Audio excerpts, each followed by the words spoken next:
السلام علیکم and welcome to my channel Anam Aamir. انسان بہت خود غرض ہے، پسند کرے تو برائی نہیں دیکھتا، نفرت کرے تو اچھائی نہیں دیکھتا۔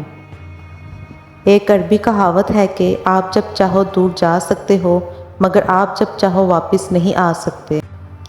جس نے حضور مصطفیٰ صلی اللہ علیہ وآلہ وسلم سے تعلق پیدا کر لیا، اس نے اپنی نجات کا راستہ اختیار کر لیا۔ زندگی کو ایک امانت کی طرح گزارو، ایک نہ ایک دن یہ اپنے مالک کو واپس کرنی ہے۔ جب تک دل ٹوٹے گا نہیں، دل میں روشنی کیسے داخل ہوگی؟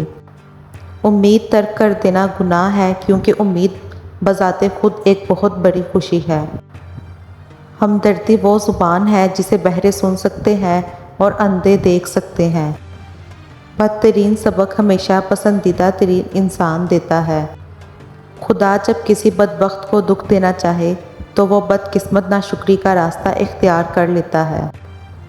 دنیا اگر ہاتھ سے نکل جائے تو بندہ غریب ہو جاتا ہے، اور یہی دنیا اگر دل سے نکل جائے تو بندہ ولی ہو جاتا ہے۔ ہم نے آسمانوں میں پرندوں کی مانند اڑنا سیکھا، مچھلیوں کی طرح تیرنا چاہا، مگر آج تک ہم بھائیوں کی طرح ایک ساتھ رہنے کا سادہ سا فن نہ سیکھ پائے۔ حق تعالیٰ کی عطا کے لیے قابلیت ضروری نہیں، جب عطا ہے تو قابلیت خود بخود پیدا ہو جاتی ہے۔ محنت سے آپ تین چیزوں سے بچے رہتے ہیں: بے لطفی، بدی، دوسروں کے آگے ہاتھ پھیلانا۔ سنا تھا روز قیامت کوئی کسی کا نہیں رہے گا، مگر یہ معاملہ تو دنیا میں دکھائی دے رہا ہے۔ حرام چیزوں اور حرام کاموں سے ہمیشہ بچتے رہو، تمہاری دعائیں قبول ہونا شروع ہو جائیں گی۔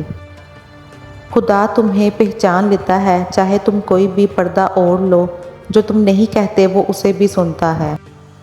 دکھ میں کبھی پچھتاوے کے آنسو نہ بہاؤ، کیونکہ تم وہ خوش نصیب ہو جسے اللہ نے آزمائش کے قابل سمجھا۔